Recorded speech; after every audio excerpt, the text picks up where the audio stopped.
And disclaimer, this only works in Filmora 12. Now, what are nulls? So nulls are basically invisible layers which are responsible for the efficient movement of another layer. Now, you guys may have seen this in many softwares including Alight Motion, Premiere Pro, After Effects, and other softwares. But there is no null option in Filmora. So why are these useful? Well, like I've said, these help for the efficient movement of other clips. So for example, as you can see on my screen, I've got two nulls and they have different keyframes on each null. But I wouldn't be able to replicate this exactly onto the same clip. So this is why nulls are helpful. And let's get started. So I am going to remove this. I have my clips over here. So the two main effects you can use for nulls are BCC lens correction and BCC reframer. And you need to have the BCC plugin for this. So let me just go into lens correction.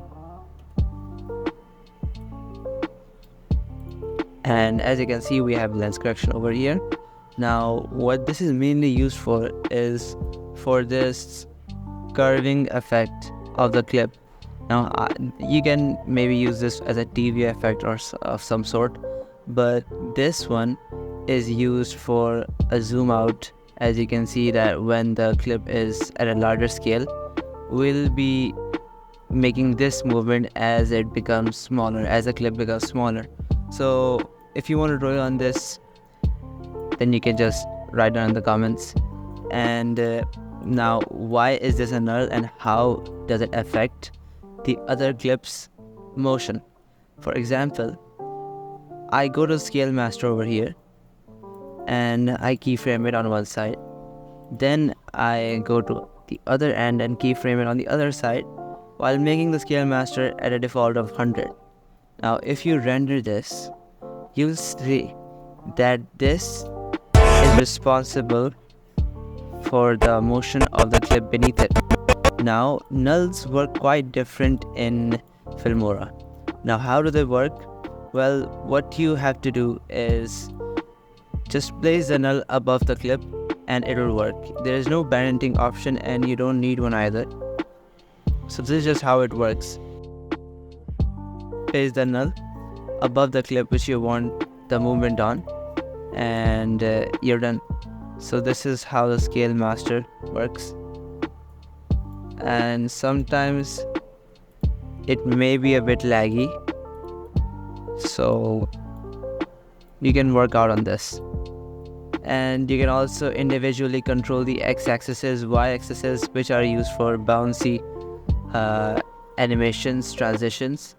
I've made a tutorial on this, you can check it out right now on the top right corner. So you can see all of this. But the reason why I don't use lens correction is because it doesn't have the manual control of position. So that's why I use the BCC reframer. Now, what you have to do for this is to first go to the background transforms, as there are two controls, one for the background and one for the foreground. But we don't really need the background, so we'll just scale it to 0 so it doesn't interfere. And as you can see over here with the foreground transforms, we have the foreground position boost. And here I can control the positioning of the clip, which is great. And this is like the best option for a null, but it just doesn't have that curving effect, which you can use the lens correction for. So with this, you can control everything: the scaling, the rotation, the position. Well, the position doesn't need to have large values. Just play around between 0 to 0.5, and you can also individually scale them, and the Scale Master is perfect. So this is how you use nulls. And To learn how to use scaling, how to make smooth animations on nulls, you can check out my other tutorial. So I'll be leaving a link in the description, or you can just check out the top right corner, and I'll be seeing you then. Till then, master the nulls.